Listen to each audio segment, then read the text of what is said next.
In 1973, a question echoed through every gym in America: who would win, Bruce Lee or Muhammad Ali? The debate raged in newspapers, boxing rings, and dojos across the country. But those who were there, in that private demonstration in Los Angeles, they'll tell you the question was answered in less than 3 minutes. Not with a fight, with silence. This is what witnesses remember. By early 1973, Bruce Lee had become something America hadn't quite seen before. Not just a martial artist, not just an actor. He was a cultural shift, compact, precise, and impossibly fast. His films played in theaters where audiences had never heard of Wing Chun or Jeet Kune Do, but they left talking about speed, about economy of movement, about a different kind of power. And with that fame came the question. It started in dojos, then newspapers, then late-night television. Always the same structure, always the same curiosity. Could Bruce Lee beat a real fighter? Not a stuntman, not a choreographed opponent. A champion. Muhammad Ali's name surfaced almost immediately. It made sense on paper. Ali was the most famous boxer alive, fast, untouchable in the ring, a man who had turned combat into performance art. Bruce had spent years refining a philosophy that dismantled traditional forms, that treated style as limitation. The contrast was irresistible. Reporters asked Bruce directly during interviews. Students brought it up during training sessions at his home in Bel Air. Some asked respectfully. Others asked like it was a test, a way to measure whether his confidence had limits. Bruce's answer was always the same: calm, measured, never dismissive. In a boxing ring, under boxing rules, Ali wins. No question. But if there are no rules, no ring, no rounds, then it becomes a different conversation. He didn't say it to boast. He said it the way a mechanic explains why an engine works: functional, observational, true. But the question didn't stop. It grew louder. Editorials debated it. Bar arguments turned into bets. Martial arts schools used it as a selling point. Train with us and understand what Bruce Lee understands.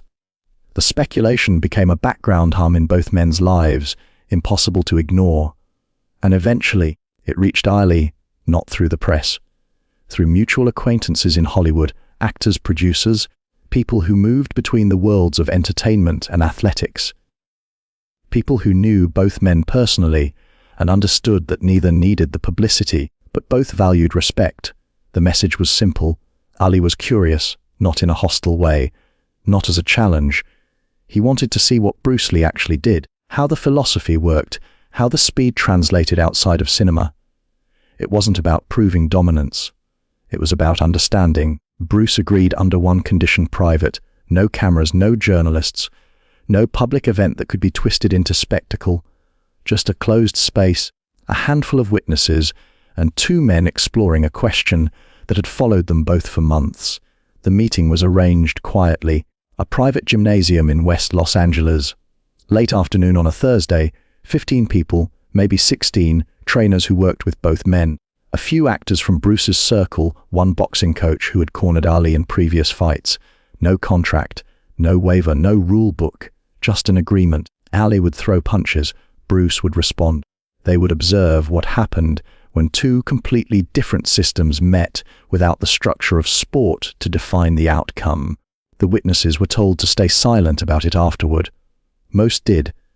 But years later, after Bruce's death, a few would speak carefully in documentaries, in private interviews, in conversations with students who asked the same question a new generation couldn't let go. And what they described wasn't a fight. It was a demonstration, one that lasted less than 3 minutes and answered a question that no amount of debate ever could.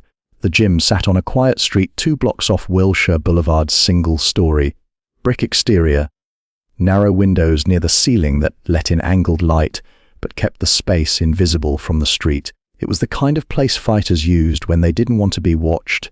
No reporters lingering outside, no autograph seekers, no distractions. Inside, the air smelled of leather and sweat. Heavy bags hung in one corner, a speed bag in another. Free weights stacked along the back wall. The floor was worn hardwood, scuffed from years of footwork drills and rope work. By 4:30, the witnesses had arrived. They came separately, no crowd gathering outside, no announcement. Just individuals walking in through the side entrance, nodding to each other, taking positions along the walls. A few sat on folding chairs someone had set up.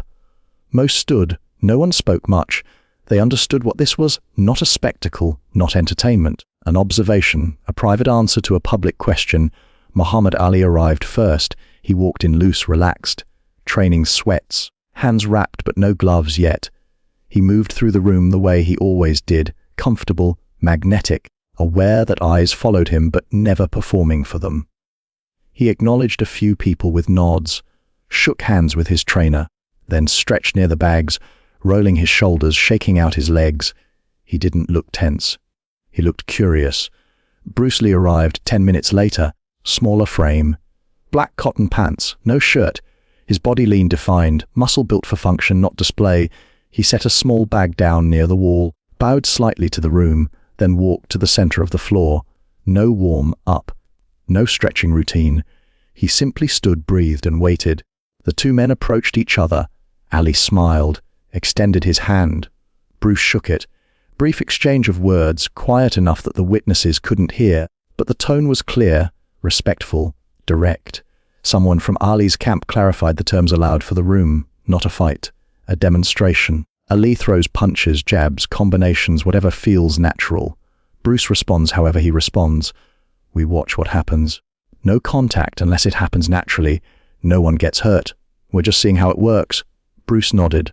No rules, no rounds, just movement. Ali grinned. That's all I do anyway, man. A few people in the room smiled. The tension that had been hanging since everyone arrived loosened slightly. They moved to the center of the floor. Ali took an orthodox stance, left foot forward, hands up, weight shifting lightly on the balls of his feet. The posture of a man who had spent decades making boxing look like poetry. Bruce stood differently, feet closer together, hands lower, weight centered. He didn't look like he was preparing to fight. He looked like he was waiting to solve a problem. Ali's trainer glanced at his watch. Whenever you're ready. No countdown, no bell. Ali took a breath, and then he moved. The room went silent, not because anyone asked for silence, but because in that moment, everyone realized they were about to see something that would never be filmed, never be repeated, and never be fully explained to anyone who wasn't there. Two philosophies, two bodies of work, no camera to distort it, no announcer to interpret it, just movement and whatever truth movement reveals. Ali's jab came fast, not a testing jab, not a half-speed probe, the same snap he'd used to break down Frazier, to frustrate Liston. It cut through the air like a piston, direct, efficient, impossibly quick for a man his size. Bruce wasn't there. Not a duck, not a lean back. He'd shifted, minimal movement, maybe 3 inches to the left, weight transferring through his hips. The punch passed through empty space. Ali reset. Threw it again. Same result. Bruce had repositioned before the jab fully extended. No wasted motion, no backward steps. He stayed close, inside the range where most fighters panic, but his body seemed to exist in the gaps between Ali's strikes. One of the trainers along the wall leaned forward slightly. Ali's expression didn't change. He fired a double jab, 1-2, textbook combination, the kind that had set up right hands against every elite heavyweight he'd faced. Bruce slipped the first. The second came faster. He moved inside it, not blocking, not deflecting. He closed distance as the punch extended, and suddenly his fingertips were an inch from Ali's eyes. Not touching, just there, present. Unavoidable. Ali saw them, blinked reflexively. Bruce's hand withdrew and moved lower, fingers now hovering near Ali's throat, then his solar plexus, then floating toward his ribs. Pressure points mapped in real time, no strikes thrown, just positions marked. Ali stepped back. Recalibrated, he threw a jab cross combination, adding power this time. The kind of sequence that had ended fights in the middle rounds. His feet moved the way they always did, light, balanced, setting angles. Bruce intercepted at the shoulder.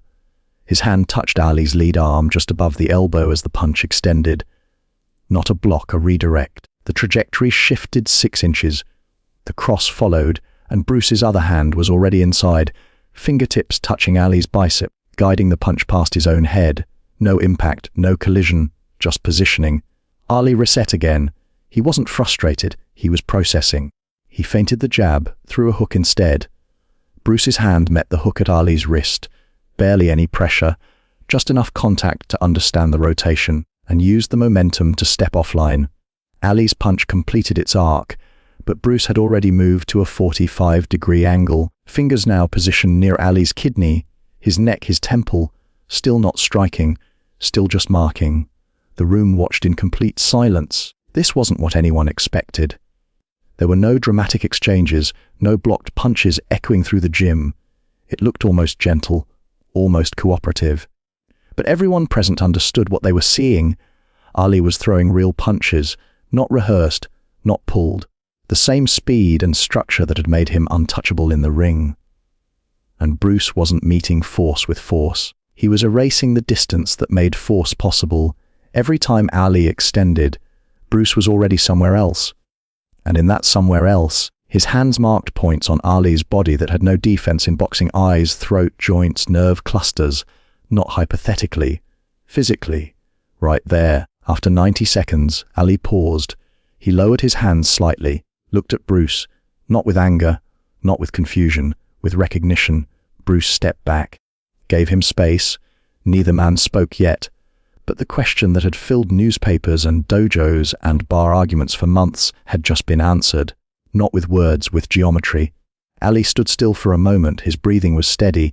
He wasn't tired, wasn't hurt. But something in his posture had shifted, less the confidence of a champion, more the focus of a student recognizing a variable he hadn't accounted for. He rolled his shoulders once, looked down at his hands, then back at Bruce. Again, he said quietly. Bruce nodded. They reset. This time Ali changed his approach. He stayed longer at range, using his footwork to circle, creating angles. His jab came in shorter bursts, testing distance, testing timing. He was adapting. Bruce adapted faster. When Ali moved left, Bruce was already angled to cut off the escape. When Ali threw a lead hook to create space, Bruce entered through it, fingers hovering near Ali's collarbone, his jaw, his floating rib. Each position held for half a second, long enough to register, short enough to avoid injury. Ali threw an uppercut from close range, a punch designed for tight spaces. Bruce's hand touched Ali's forearm mid-motion, redirected it upward, and simultaneously his other hand traced a line toward Ali's throat. Not fast enough to hurt, fast enough to prove the point. Ali stopped. He stepped back again. This time he stayed back. He looked at Bruce for a long moment. Then he smiled, not the showman's smile he wore for cameras, but something quieter, more genuine. "All right," Ali said. "All right, I see it." Bruce lowered his hands completely.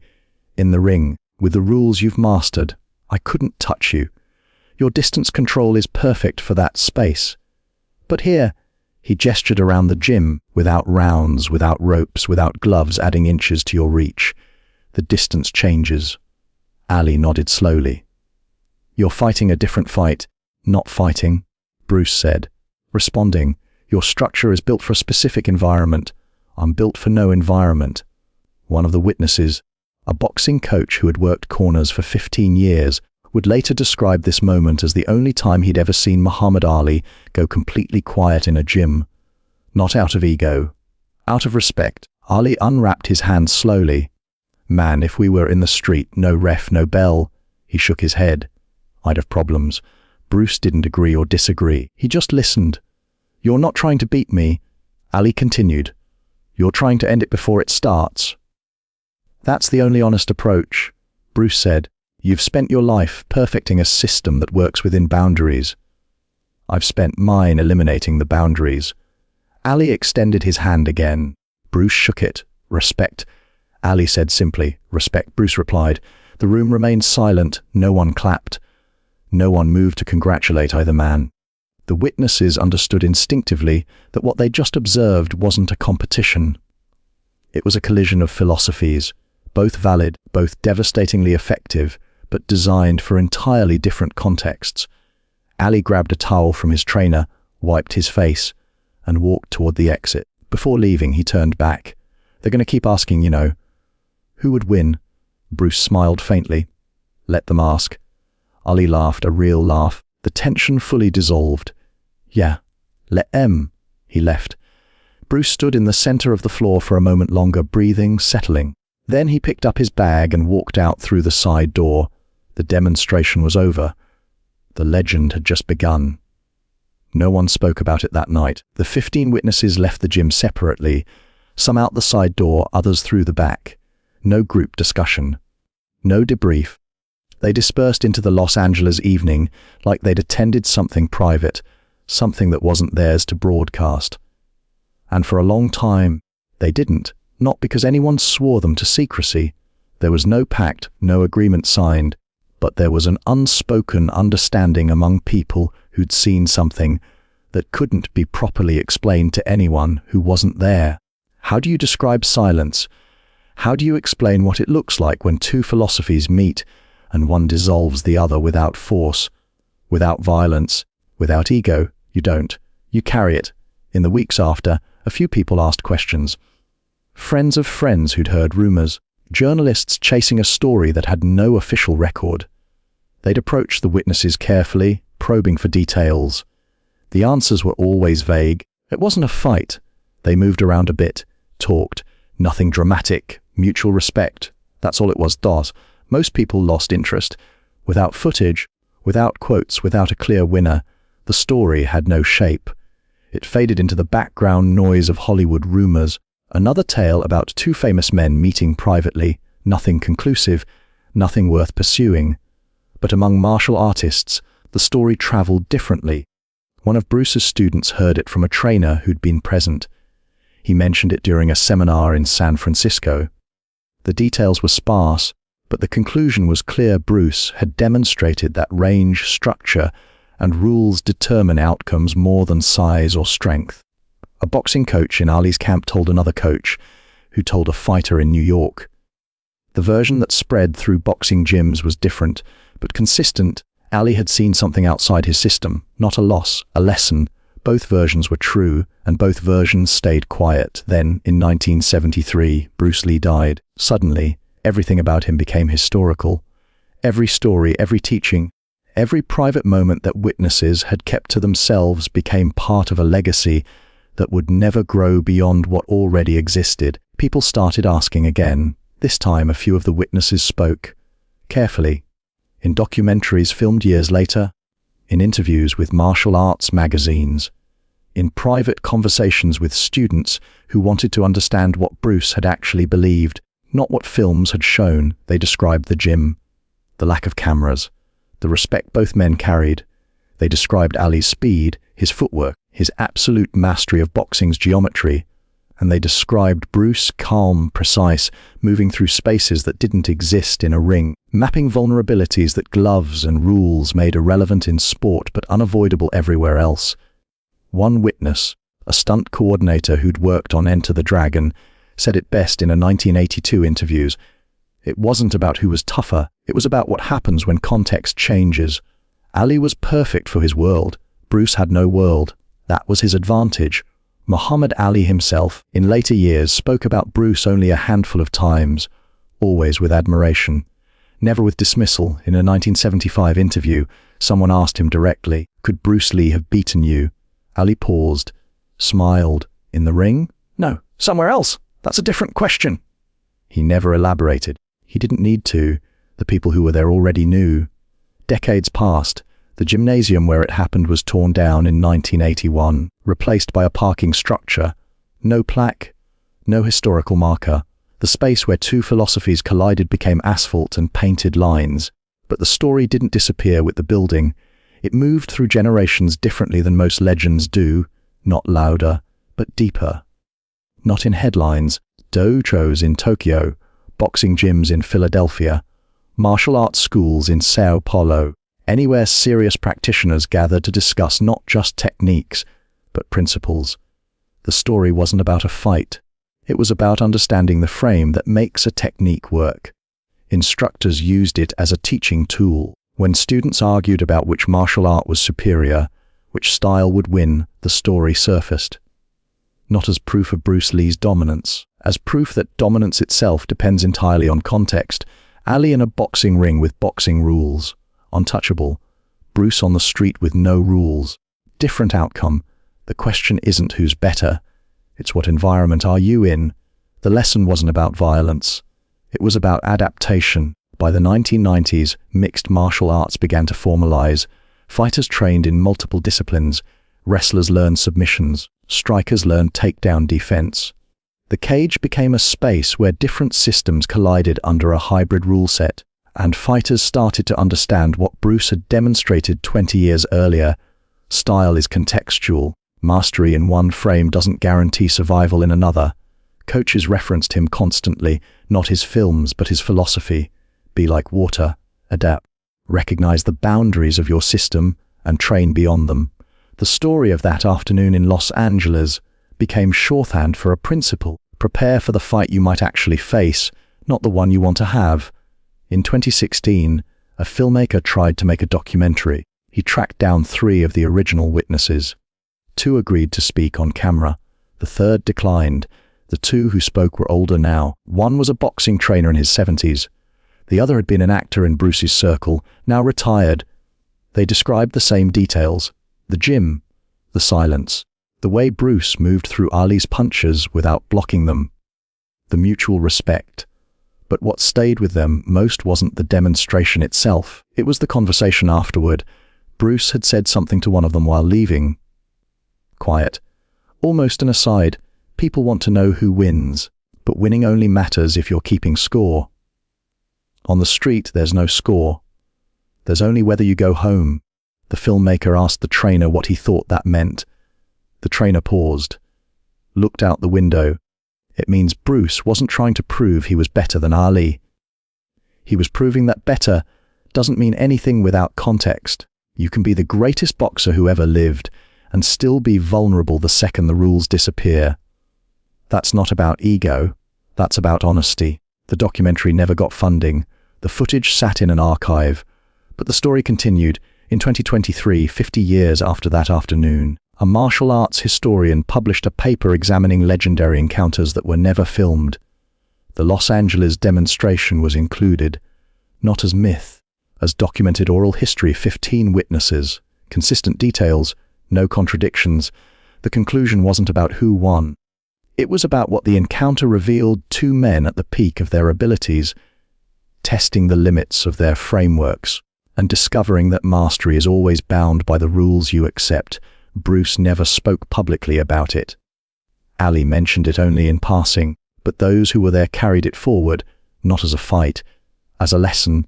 And lessons, unlike victories, don't need witnesses to survive. They just need to be true.